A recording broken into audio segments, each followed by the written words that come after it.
pour commencer au début, je suis né à Lévis, en 1942, donc pendant la Deuxième Guerre mondiale. Et à l'époque, on vivait dans un 4,5 à 8 personnes. Mes grands-parents paternels étaient là, mes parents, mes frères et moi. Je viens d'un milieu modeste. Ma mère vient d'un milieu ouvrier. C'était des ouvriers dans une petite ville, Montmagny. Ils travaillaient dans les usines de la place. Mon père vient d'un milieu de petits fonctionnaires, c'est-à-dire vraiment commis, ce genre de choses. Mon père a commencé, il travaillait pour la Banque canadienne nationale, comme ça s'appelait à l'époque.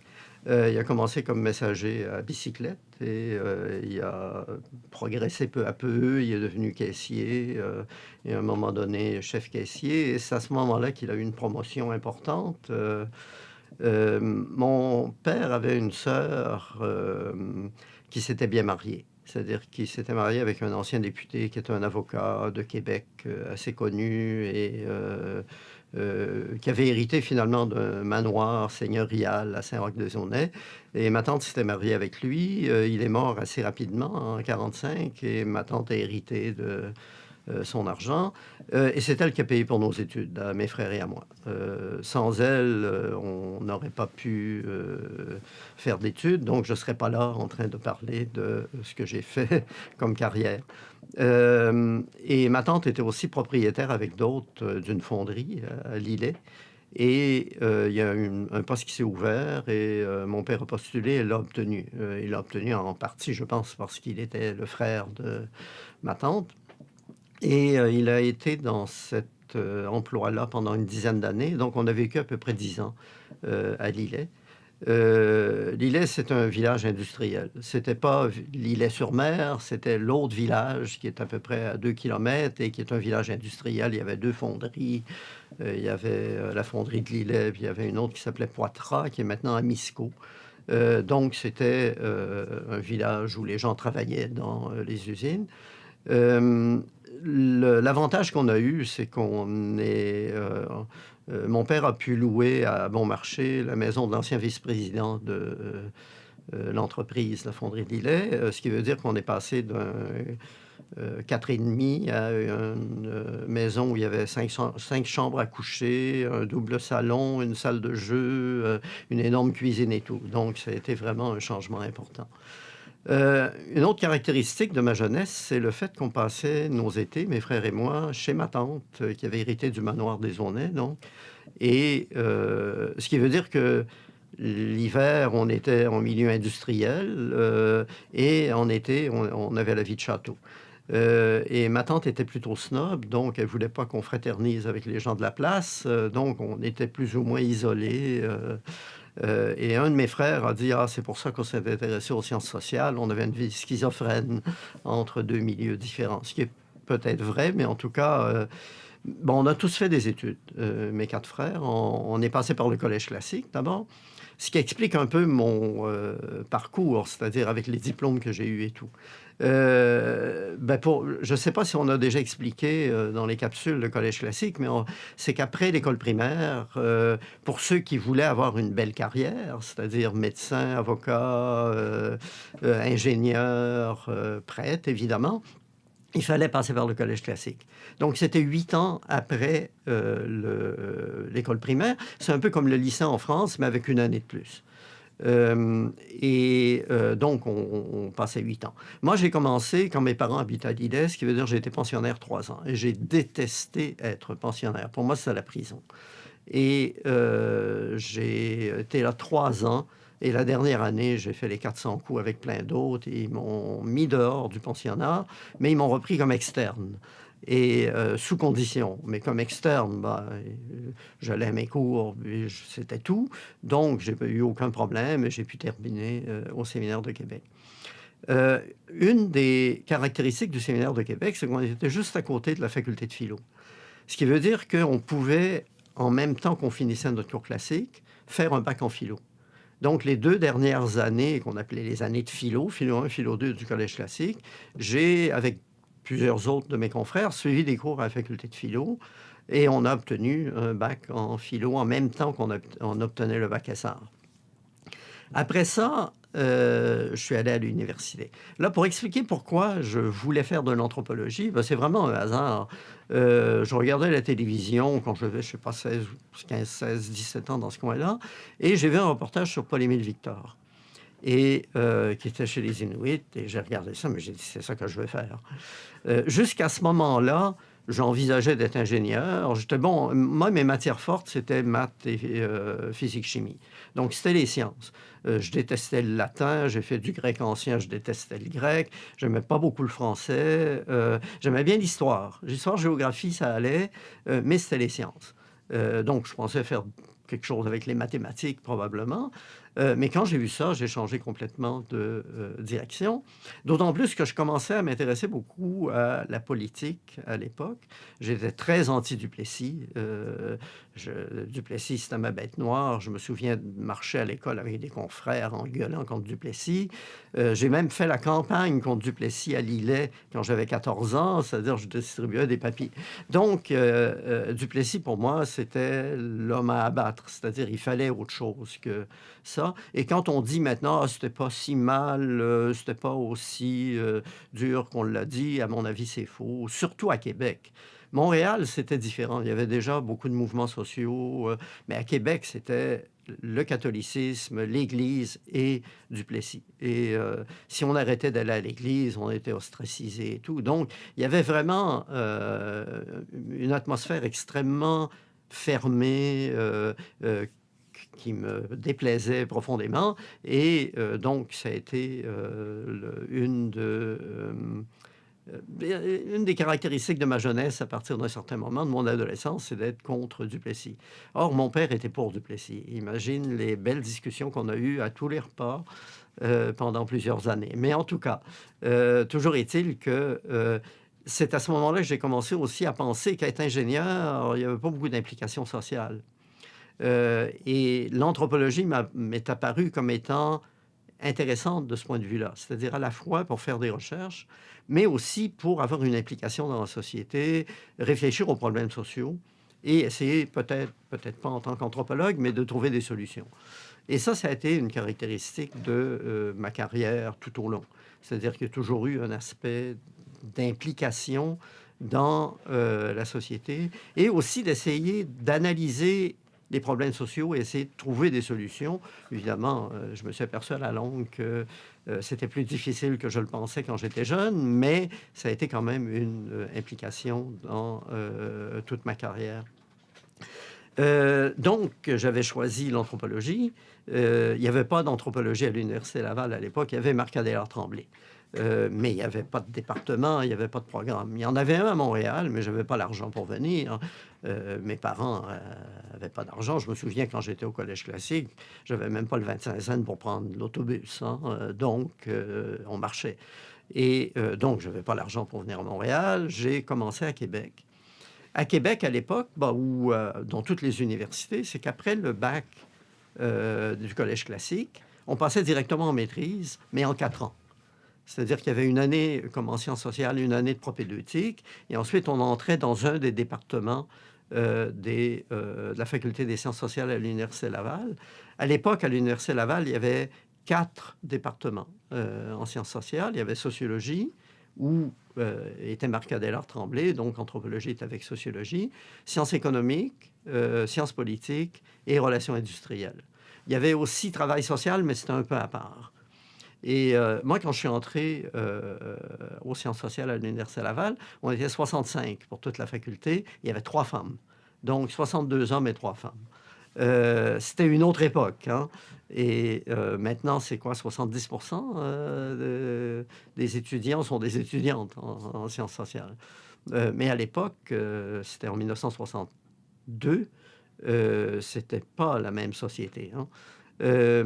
Et donc, je suis entré là et j'ai fait ma propédeutique. Et j'ai appris beaucoup dans ma propédeutique parce que il fallait prendre des cours dans tous les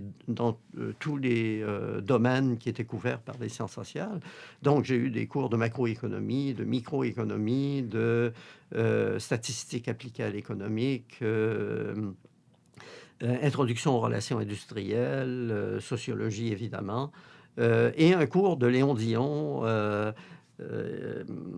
l'évolution sociopolitique de l'Occident, qui est un cours extrêmement intéressant, qui est une espèce de survol de l'histoire de l'Occident du Moyen Âge jusqu'à nos jours, en passant par les théories aussi, Max Weber et tout.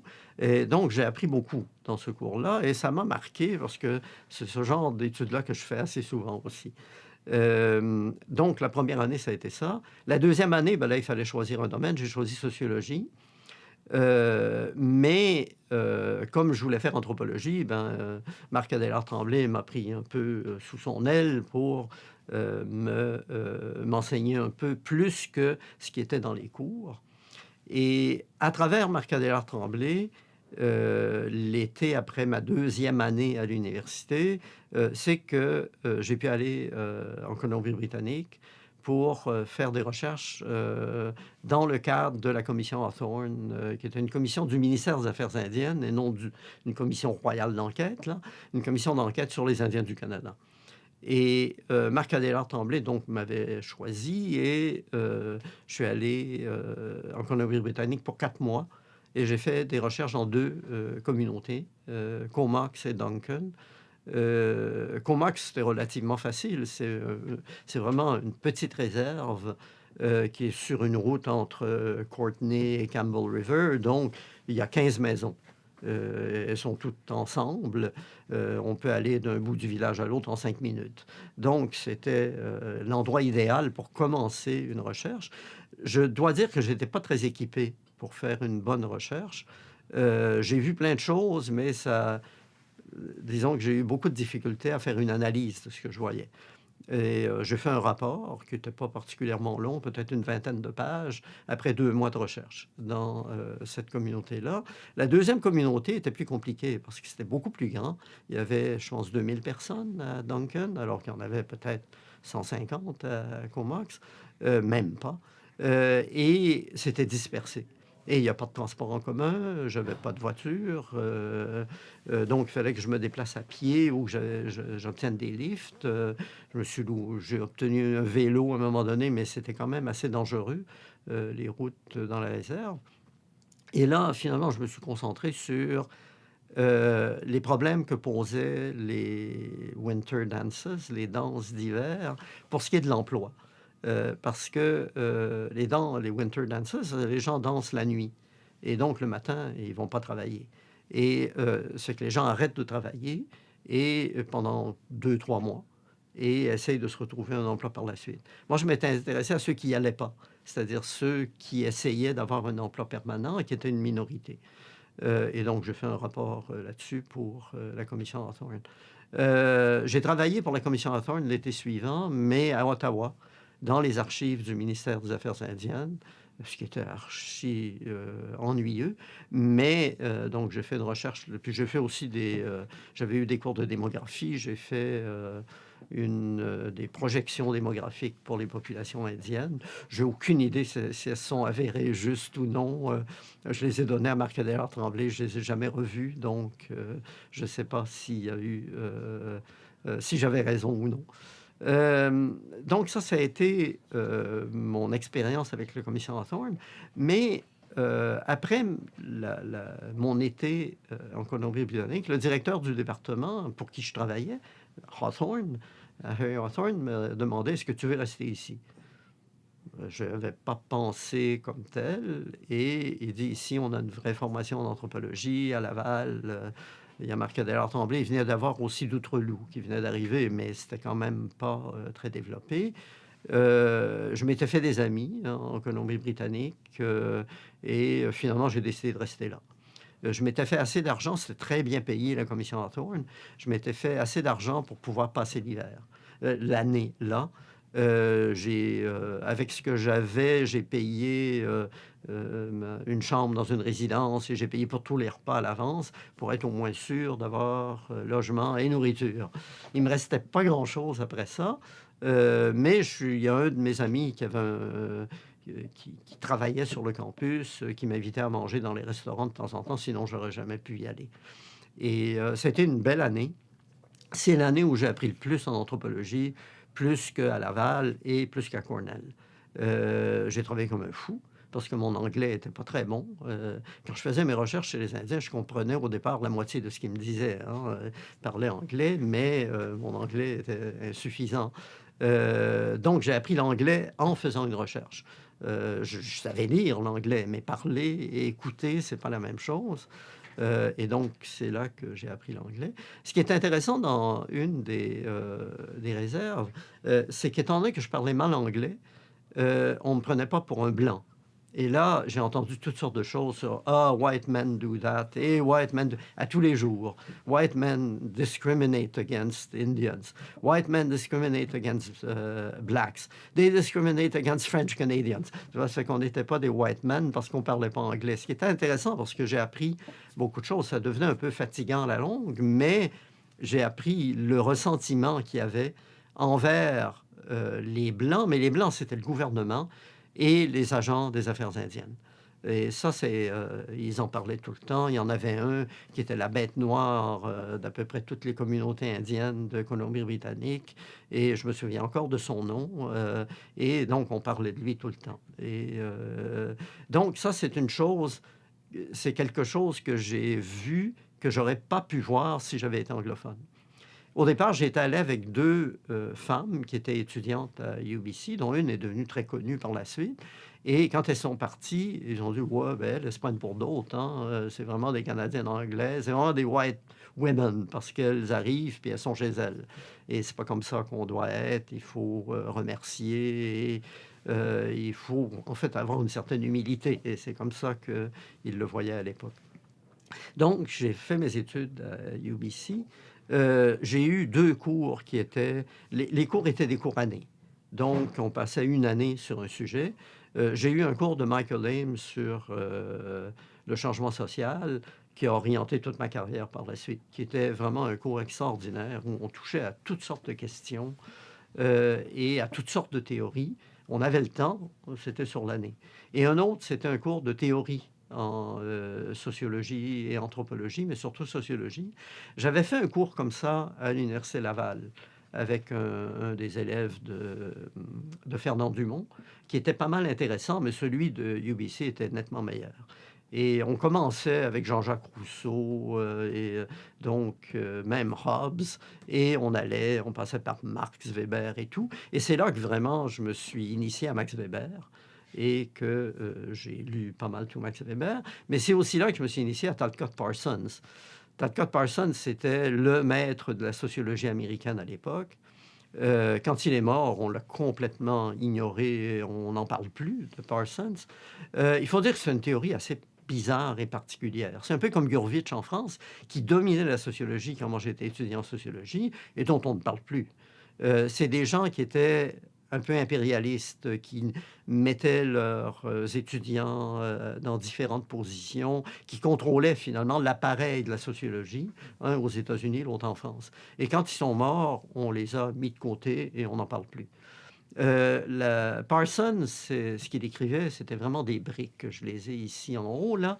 The Social System, par exemple, à peu près 700-800 pages. Et c'était écrit dans un anglais que des gens m'ont dit ressemblait à de l'allemand, c'est-à-dire de très longues phrases avec des mots, avec des traits d'union et tout. Donc, c'est une écriture extrêmement compliquée. Et donc, j'ai appris mon anglais avec Parsons aussi. Et ça n'a pas été facile, mais c'est quand... Une des choses, c'est que c'est des théories inapplicables. Gurvitch comme Parsons, c'est des élaborations théoriques extrêmement compliquées.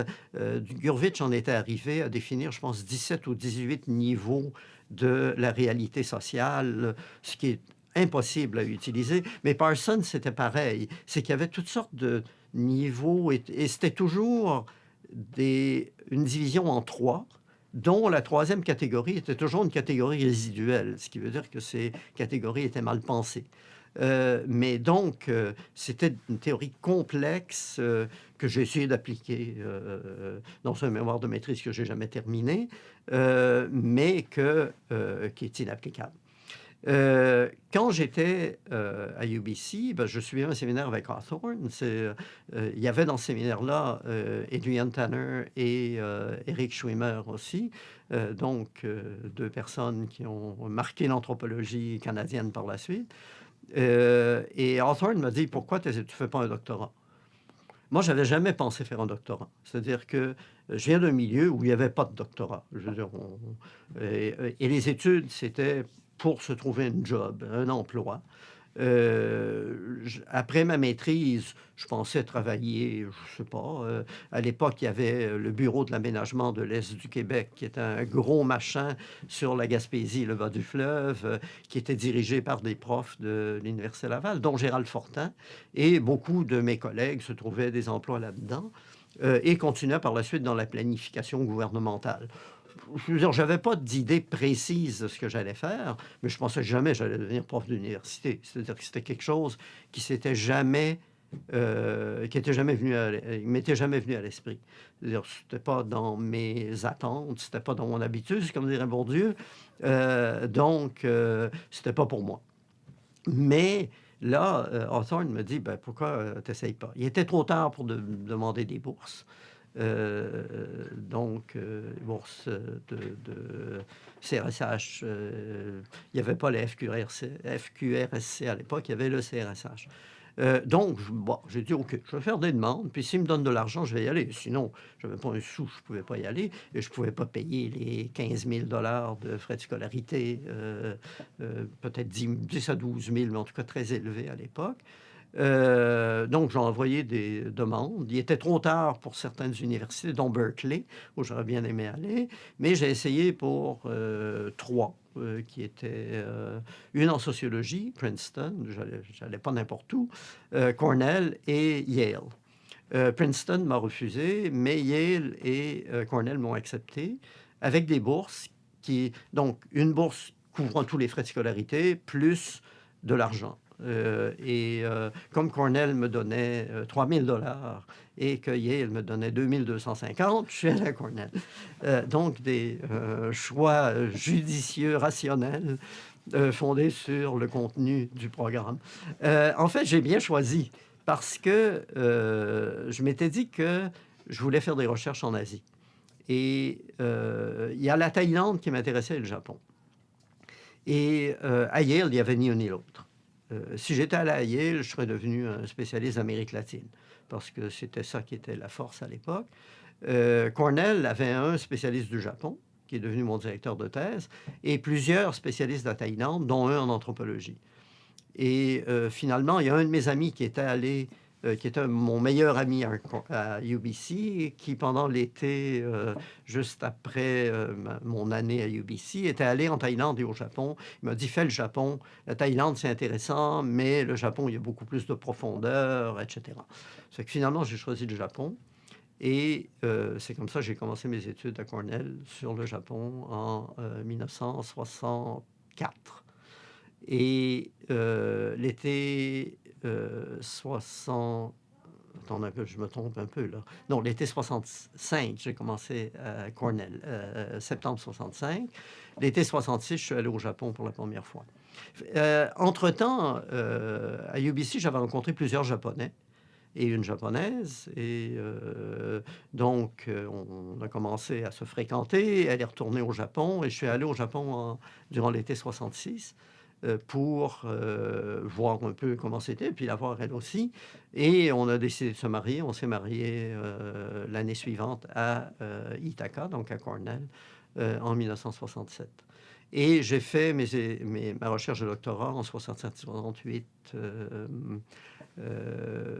sur la religion populaire dans un village du sud-ouest du Japon. Et donc, pendant 1 an, j'ai passé 10 mois dans le village, parce qu'avant, j'ai passé peut-être 1 mois et demi à Tokyo, et j'ai passé quelques semaines à Tokyo à la fin. Donc, c'était une recherche extrêmement intéressante.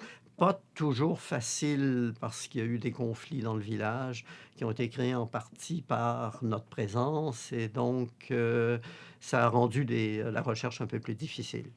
Mais quand même, j'ai pu avoir assez de données pour pouvoir faire ma thèse de doctorat là-dessus. Une des choses intéressantes aussi, c'est que la bourse que j'ai eue pour aller au Japon, c'était une bourse d'un programme conjoint de l'Université de Londres et Cornell. Ce qui veut dire qu'après mon terrain, on m'invitait à Londres pour donner une conférence ou deux. J'en ai profité pour passer dans plusieurs pays pour aller à Londres. Et là, bon, en gros, j'ai visité Hong Kong, Singapour, la Malaisie, le Cambodge avant la guerre. La guerre a commencé quelques mois après, les bombardements américains. Le Népal, l'Inde, l'Iran, l'Afghanistan, qui sont des endroits où c'est pas facile d'aller maintenant. L'Afghanistan, j'ai trouvé ça absolument magnifique. Désertique, mais très beau. Et très paisible à l'époque. C'était avant l'invasion russe. Sans beaucoup de problèmes. Un pays pas riche, mais pas de pauvreté qu'on pouvait... C'était pas pauvre, mais c'était le strict minimum. Hein. L'Iran, quand je suis arrivé en Iran, j'avais l'impression d'arriver en Europe parce que j'arrivais de l'Asie et ça me faisait penser à Rome quand j'avais visité Rome en 67. Donc, c'était très européen comme ville, Téhéran. Et ça a changé, évidemment, par la suite. Hein. Donc, ça a été mon voyage vers Londres. Là, j'ai fait quelques conférences. J'ai rencontré un de mes amis qui était étudiant à Londres, mais qui avait passé un an à Cornell dans ces échanges-là, et qui m'a fait connaître Jean-Paul Sartre, et surtout le marxisme de Jean-Paul Sartre. Je m'intéressais déjà beaucoup au marxisme avant ça, mais là, en discutant avec lui, mon intérêt pour le marxisme est devenu beaucoup plus profond. Et c'est à ce moment-là que j'ai commencé à lire beaucoup de choses sur Marx. Mais les premières choses que j'ai lues, c'était Jean-Paul Sartre, le marxisme de Jean-Paul Sartre, que j'ai utilisé dans ma thèse d'ailleurs. Donc, c'était une orientation importante dans ma carrière par la suite. Et là, je suis revenu à Cornell et j'ai écrit ma thèse en un an. J'ai jamais fait quelque chose d'aussi systématique que ça depuis. J'ai pris 6 mois pour analyser mes données et lire ce qu'il fallait que je lise pour mettre tout ça en forme. J'ai lu Ricoeur et j'ai lu plein d'auteurs français à l'époque que j'ai utilisés dans ma thèse. Après 6 mois, j'avais organisé mes données. J'ai dit, OK, je fais tel chapitre. Et j'ai commencé au début, par l'introduction. J'ai écrit le tout jusqu'à la conclusion. Il fallait que je fasse un certain nombre de pages. À l'époque, c'était manuscrit. C'était ma femme à l'époque qui tapait, moi je tapais pas. Si je faisais mes pages sur les 5 jours de semaine, je prenais ma fin de semaine. Et si je ne le faisais pas, il fallait que je travaille la fin de semaine. Donc, c'était comme ça tout le temps.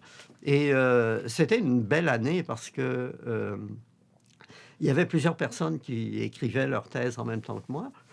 Et les fins de semaine, on se faisait des pique-niques. Donc, samedi et dimanche, quand on avait décidé qu'on avait bien travaillé, on faisait des pique-niques. Et autour de Cornell, il y a plein de parcs. Donc, ça a été une année très agréable. C'était finalement une belle année, une des plus belles de ma vie, parce que le travail était intéressant, mais aussi les fins de semaine, c'est-à-dire le loisir. Et c'est des gens qui sont demeurés mes amis depuis. Hein. Et ça a été aussi, disons, mes premières expériences avec la marijuana. Et j'ai eu une très mauvaise expérience à un moment donné. C'était l'époque, en 69, c'était les hippies. Ça allait de soi, là.